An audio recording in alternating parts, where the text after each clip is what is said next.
वैसे तो मेरा इंटरेस्ट बचपन से ही था, जब मैं 9th और 10th क्लास में पढ़ता था। लेकिन प्रॉपर तरीके से हमने 2016 से ये कार्य किया। जब हमारा एडमिशन ग्रेजुएशन के अंदर हुआ, एक दिन क्या हुआ, अचानक ही हम तालाब में जा रहे थे। वहाँ पर क्या था, खुदाई का काम चला हुआ था। उस टाइम हम अचानक हमारे सामने कुछ बड़ी बड़ी ईंटें आई।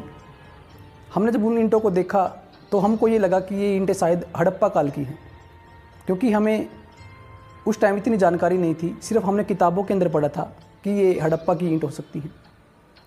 लेकिन हम संतुष्ट नहीं हुए।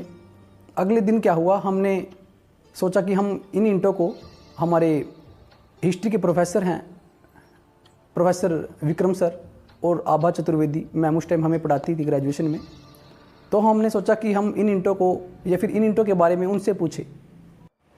जैसे ही अगले दिन हम कॉलेज के अंदर गए तो हमने उन ईंटों के बारे में हमारे प्रोफेसर विक्रम सर से पूछा, तो उन्होंने हमें उन ईंटों के बारे में, यानी कि कुषाण काल की ईंटों के बारे में, जो भी पैमाना या फिर जो भी उस टाइम की जो शेप आकृति थी, उन्होंने हमको समझाया कि यदि कुषाण काल की ईंट है तो वहाँ पर कुषाण काल के लोग क्या करते थे, हाथों से उन ईंटों के ऊपर कुछ छाप छोड़ देते थे।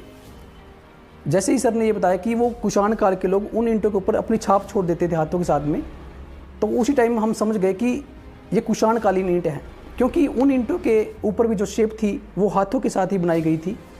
यानी कि कई ईंटों के ऊपर क्या था कि हाथ से ऐसे ही निशान बनाया गया था, कई ईंटों के ऊपर ऐसे सीधा ऐसे निशान बनाए गए थे। ठीक है, कई ईंटें प्लेन थी। यानी कि हमें उस टाइम कुषाण काल की लगभग 5 से 6 प्रकार की ईंटें मिली। ठीक है, कुछ ईंटें प्लेन थी, कुछ ईंटें पक्की थी, कच्ची थी, इस टाइप की विभिन्न वैरायटियों की ईंटें हमें मिली थी उस टाइम।